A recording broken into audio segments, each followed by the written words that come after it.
Ladies and gentlemen of YouTube, it's Peter here, and I got your exclusive overall review of Raw. I'm so excited right now. I'm kind of stumbling because this has been, hands down, the greatest Raw I've seen in a long ass time. It's been a while since I've seen a good Raw like this. Alright guys, first of all, you got The Undertaker. There is no good evening. I'm Michael Cole, and I'm Justin Robert.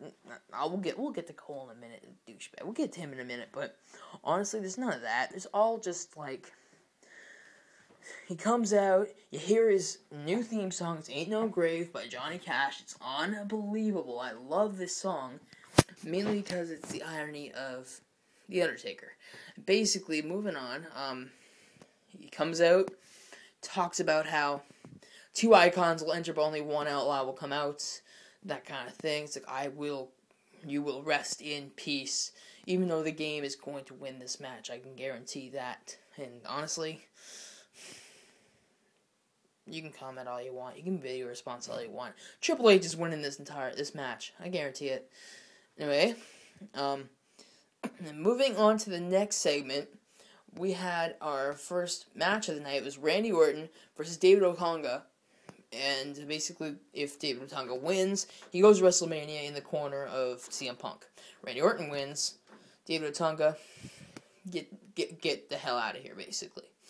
And pretty much, Randy Orton's kind of a bit of a disadvantage because he got the snot kicked out of him early in the night.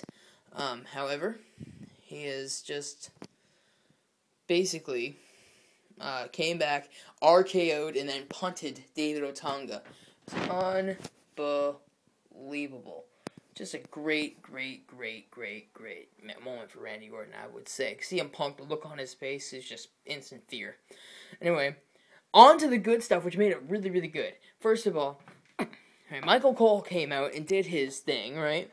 Comes out and goes, I'm so happy you're all here tonight because I get to introduce my special guest referee.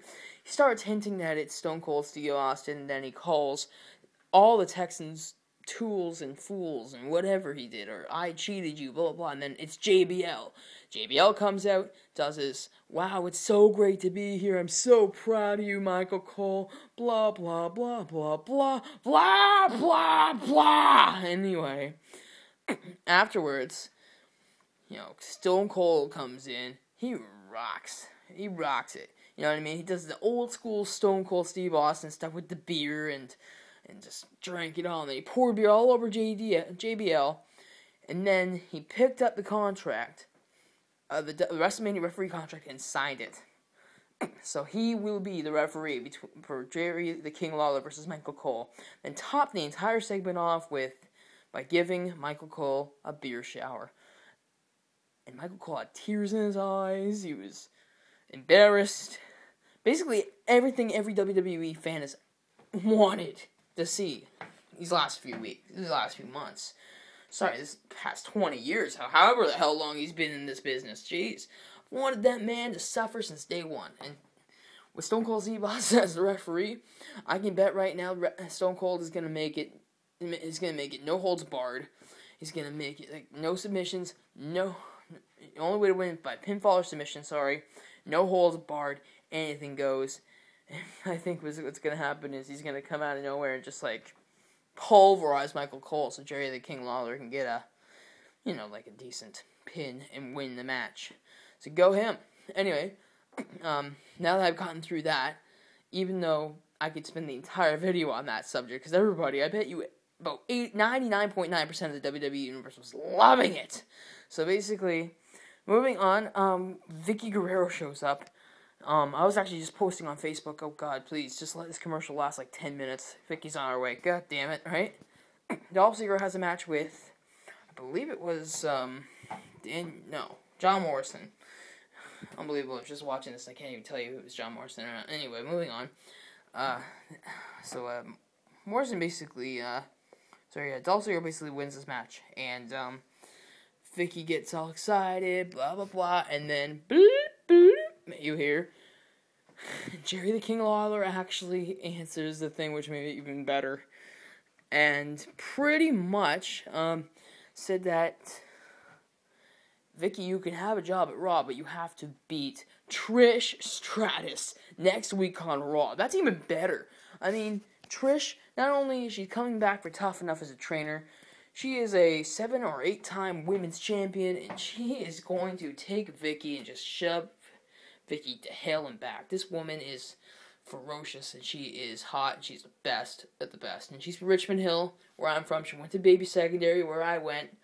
Trish, you rock. Anyway, and then finally, John Cena came out and did his hip-hop thugonomics, blah, blah, blah crap. And basically, put his money where his mouth was, and basically got a good cheap shot from The Miz. And then The Miz went up to the camera, looked him straight in the face. It was like you're actually look. The Miz was actually right in your face like this, and it was actually really funny because The Miz looks like he's cross-eyed. You know what I mean? But it's funny. Anyway, moving on, we're gonna see him basically go, "I'm The Miz," and why is he getting up? And then the whole scope, whatever. Awesome. Blah blah blah. Anyway, unbelievable Raw. I personally cannot wait for SmackDown tonight. And we'll see how it goes from here. Anyway, that's been your ADL review. I'm Peter Shields. Thank you. Oh, yeah, and Christian was on Raw as well. That's pretty cool, too. All right, anyway. Ciao. We'll see you later.